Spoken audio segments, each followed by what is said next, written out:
যে নবী আমার জন্য এত চিন্তা করে গেছেন, যে নবী আমার জন্য এত কষ্ট করে গেছেন, আমি আপনি যে নবীর ওসিলাতে দুনিয়াতে এসেছি, আমি আপনি সেই নবীর জন্য, নবীর কথাটা কতটা মেনেছি, সেই নবীর সুন্নাতকে কতটা আঁকড়ে ধরেছি, সেই নবীর শান শওকত মর্যাদাটা কতটা বৃদ্ধি করার জন্য চেষ্টা করেছি, এটা আমাকে আপনাকে মুসলমান হয়ে চিন্তা করা লাগবে না লাগবে? কোনটা? অবশ্যই লাগবে।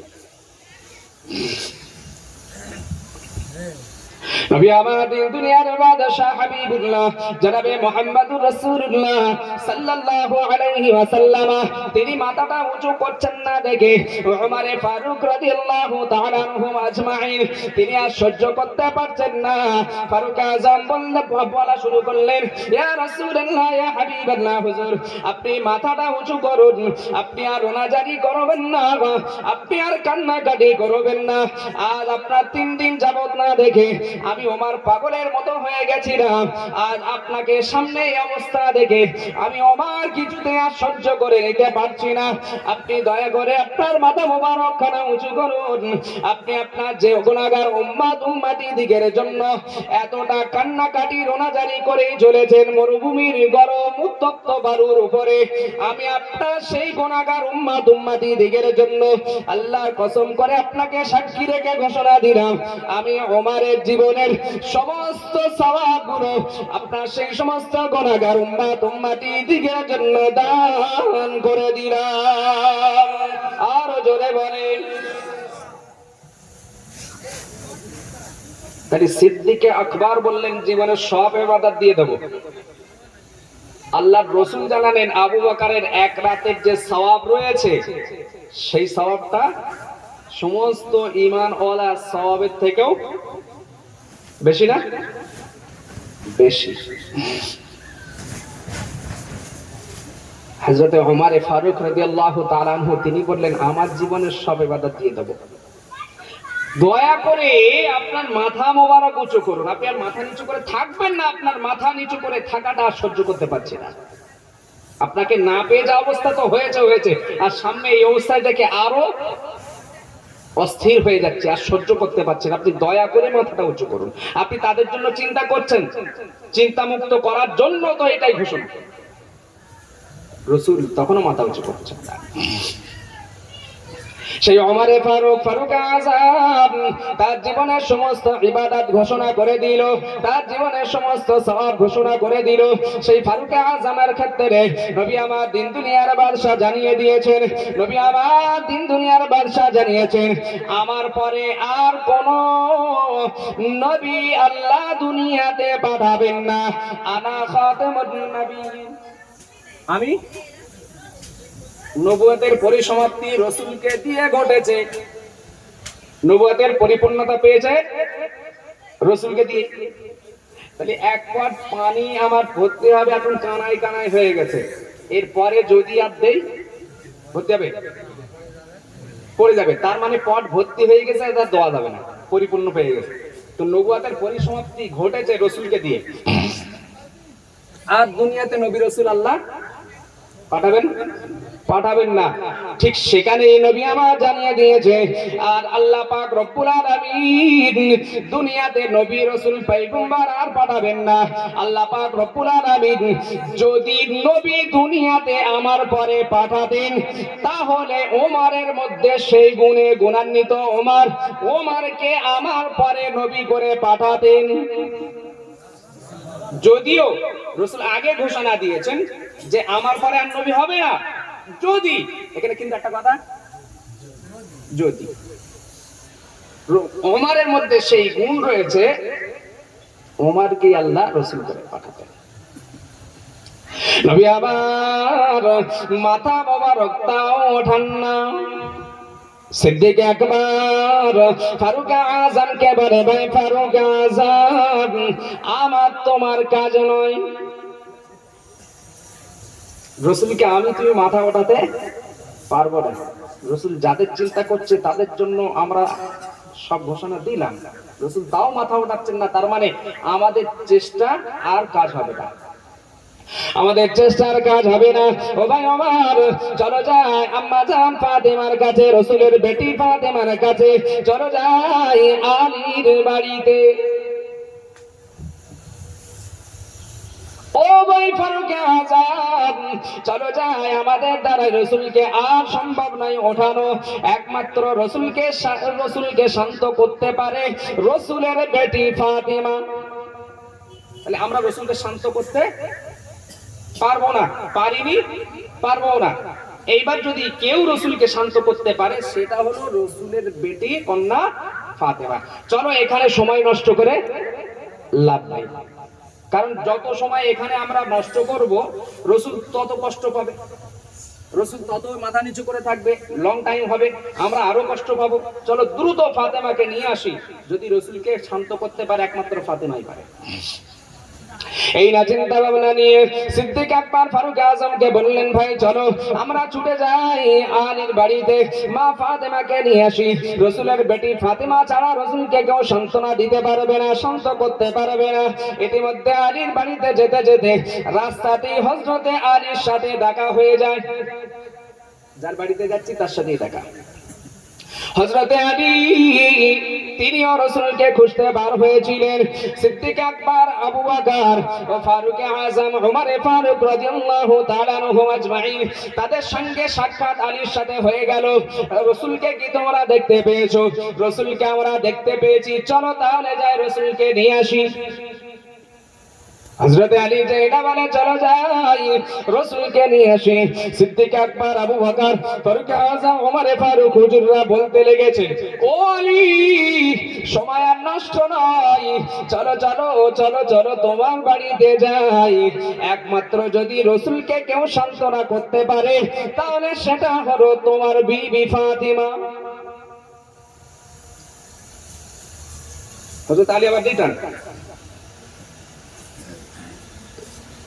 শেখ আলী কাররামাল্লাহু ওয়াজহু আসাদুল্লাহিল গালিব যাকে বলা হয়, হুজুর তিনি ওনাদের সঙ্গে গিরিহের দিকে এগিয়ে চলেছেন, গিরিহের দিকে ফিরে চলেছেন। এদিকে বাড়ির কাছে এসেছেন তিনি, বাড়ির দরওয়াজার কাছে এসে দরওয়াজা ঠকঠকি আওয়াজ করলেন, অনুমতি চাইলেন। ফাতেমা অনুমতি দিলেন। ফাতেমা দরওয়াজা খুলে দিয়ে দেখলেন স্বামী আমার আব্বাজানকে খুঁজতে বার হয়েছিল। এদিকে দেখছি ফারুক আযম সাথে রয়েছে, সিদ্দিক আকবরও সাথে রয়েছে। আম্মাজান ফাতেমা মনে মনে করেছে হয়তো আমার আব্বাজানকে আর দুনিয়ায় পাওয়া যাবে না, আমার আব্বাজান হয়তো দুনিয়ার জমিন থেকে বিদায় নিয়েছে। আম্মাজান ফাতেমা টুকরে কেঁদে ওঠে, স্বামী আমার আপনি বার হয়েছিলেন আমার আব্বাজানকে খুঁজতে, আপনি কি আমাকে সংবাদ দিতে এসেছেন আমার আব্বাজান দুনিয়াতে আর বেঁচে নাই, আমার আব্বাজান কি দুনিয়ার জমিন থেকে বিদায় নিয়েছে? ও স্বামী আমার আপনি কি সংবাদ আমাকে দিতে এসেছেন? আমার আব্বাজানকে মক্কা কুরাইশ কুফার বেঈমান লিডারেরা তারা কি খতম করে দিয়েছে। সিদ্দিক আকবর, আবু বকর ও ফারুক আযম, ওমর ফারুক, আমার স্বামী আলী আমার আব্বাজান কি আর দুনিয়ার জমিনে বেঁচে নাই? হযরত আলী বলতে লেগেছে, না না না ফাতেমা তুমি কেঁদো না, ফাতেমা তুমি দুঃখ করো না, ফাতেমা তুমি রোনাজারি করো না। নবী আমার দুনিয়া থেকে বিদায় নেয়নি, কোন কুরাইশ কুফার বেঈমান বেদিন কেউ নবী পাককে আঘাত করেনি। নবী আমার মরুভূমির এলাকাতে উত্তপ্ত গরম বালুর উপরে সিজদায় পড়ে উম্মতি করে চলেছে, গুনাহগার উম্মতি দিকের জন্য কেঁদেই চলেছে। সিদ্দিক আকবরের কথাতেও কাজ হলো না, ফারুক আযমের কথাতেও কাজ হলো না। একমাত্র সান্ত্বনা যদি কেউ দিতে পারে সেটা হলো তুমি, ও ফাতিমা। আর দেরি নয়, দেরি নয়, আমাদের সাথে এক্ষুনি রওনা দেবে, চলো রসুলের কাছে। আম্মাজান ফাতেমা এসে হাজির। হযরতে আলী তিনিও একই ঘোষণা দিলেন, সিদ্দিক আকবরের মতো, ফারুক আযমের মতো হযরতে আলী তিনিও ঘোষণা দিলেন, ইয়া রাসূলুল্লাহ, ইয়া হাবিবাল্লাহ, হুজুর আপনি আর কান্নাকাটি করবেন না, আপনি আর রোনাজারি করবেন না, আপনি কষ্ট পাচ্ছেন, আমরা তার থেকেও বেশি কষ্ট পাচ্ছি, আপনার কষ্ট সহ্য করতে পারছি না। ইয়া রাসূলুল্লাহ, ইয়া হাবিবাল্লাহ, হুজুর দয়া করে আপনার মাথা মোবারক উঁচু করুন। আমি আলী জীবনের সমস্ত ইবাদত, সমস্ত সওয়াব আপনার গুনাহগার উম্মতিদের জন্য দান করে দিলাম। আর জোরে বলেন নবী আমার তিনি তখনও মাথাটা ওঠাচ্ছেন না, তিনি তখনও মাথা উঁচু করছেন না। আম্মাজান ফাতেমা এবারে চেষ্টা করতে লেগেছেন। আম্মাজান ফাতেমাকে নিয়ে আসার কারণ হলো সিদ্দিকে আকবর, আবু বকর বা ফারুকে আজম তেনারা এইটা কেন বললেন যে একমাত্র ফাতেমাই সান্ত্বনা করতে পারে? কারণ রসুল যখন সফরে যেতেন সবার শেষে আম্মাজান ফাতেমার সাথে দেখা করে যেতেন, সবার শেষে। আবার যখন তিনি সফর থেকে ফিরতেন প্রথমেই রসুল তিনি তার কন্যা বেটি ফাতেমার সঙ্গেই আগে দেখা করতেন। জোরে বলেন না। রাসূলুল্লাহ সাল্লাল্লাহু আলাইহি ওয়াসাল্লাম বেটিদের মধ্যে তিনি সবথেকে বেশি ভালোবাসতেন আম্মাজান ফাতেমাকে। সেই আম্মাজান ফাতেমা রোনাজারি শুরু করে দিয়েছে। আব্বা জানের অবস্থা দেখে নবী আমার মা ফাতেমা কান্না শুনে ওঠে না। মা ফাতেমা নবীকে বলতে লেগেছে, ও আব্বা জান, আপনি আমাকে ছাড়া আমাকে না দেখে আপনি সফরে যাবার সময় শেষ দেখা আমার সাথে করতেন, ফিরে এসে প্রথমে আমার সাথে আর দেখা করতেন। সেই ফাতেমার সাথে আজ 3 দিন যাবত কোনো যোগাযোগ নাই। সে ফাতেমা আপনাকে 3 দিন যাবত দেখতে পায় না, আপনিও সেই ফাতেমাকে 3 দিন যাবত দেখতে না পেয়ে কিভাবে রইলেন? আব্বা জান, আপনাকে দেখতে না পেয়ে যা কষ্ট পেয়েছি তার থেকেও দ্বিগুণ আরো বেশি গুণে কষ্ট এখন পাচ্ছি। আপনাকে এই অবস্থাতে দেখে আর থাকতে পারছি না। আপনি দয়া করে আপনার মাথা মোবারক উঁচু করুন। আপনি দয়া করে আপনার মাথা মোবারক উঁচু করুন। আপনি আপনার মাথা মোবারক গরম বালুর উপরে যে কারণে ঝুঁকিয়ে দিয়ে রেখেছেন, আপনার সেই সমস্ত গুনাহগার উম্মতিদের জন্য আমি ফাতেমা জীবনের সমস্ত সওয়াব তাদের জন্য দান করে দিলাম। আব্বা জান, আপনি আর মাথাটা নুইয়ে রাখবেন না, আপনি আর মাথাটা বালুতে ঝুঁকিয়ে রাখবেন না। আপনার গুনাহগার উম্মতিদের জন্য আমার জীবনের সব ইবাদত দান করে দিলাম। ওই ফাতিমাকে যিনি হবেন জান্নাতি রমণীদের সর্দারিনী, ওই ফাতিমা তিনিও ঘোষণা দিলেন। নবী আমার মাথাটা উঁচু করেন না। কাদের চিন্তাতে তিনি তখনও মাথাটা নিচু করে কান্নাকাটিতে নিয়োজিত ছিলেন? আমাদের মতোই গুনাহগার উম্মতির কথা চিন্তা করে। তাহলে আমরা কেন সেই নবীর কথা চিন্তা করব না? সেই নবীর ভালোবাসার মর্যাদা আমরা কেন রাখবো না? সেই নবীর কষ্টের দাম কেন আমরা রাখবো না? আমরা কারো মুসলমানের ঘরে জন্ম নেওয়ার পরেও, না চাইতে নবী মুহাম্মাদের উম্মত হওয়ার পরেও, আল্লাহ পাকের শ্রেষ্ঠ সৃষ্টি হিসাবে দুনিয়াতে আসার পরেও আল্লাহ পাক রব্বুল আলামিন যে সমস্ত কাজের জন্য আমাকে আপনাকে নিয়োজিত করেছেন, আমাকে আপনাকে দুনিয়াতে পাঠিয়েছেন, সেই কাজের আঞ্জাম না দিয়ে কিভাবে আমরা অবলীলায় বেহায়াপনা বেলাল্লাপানা করে চলেছি, আল্লাহ পাকের নাফরমানি করে চলেছি, শয়তানকে সন্তুষ্টি করে চলেছি, শয়তানকে সন্তুষ্টি করে নিজেদের ঠিকানা জাহান্নামী বানিয়ে নিচ্ছি। আমাদের চিন্তা করা দরকার, আমাদের চিন্তা করা লাগবে নিজেদের ঠিকানা কেন।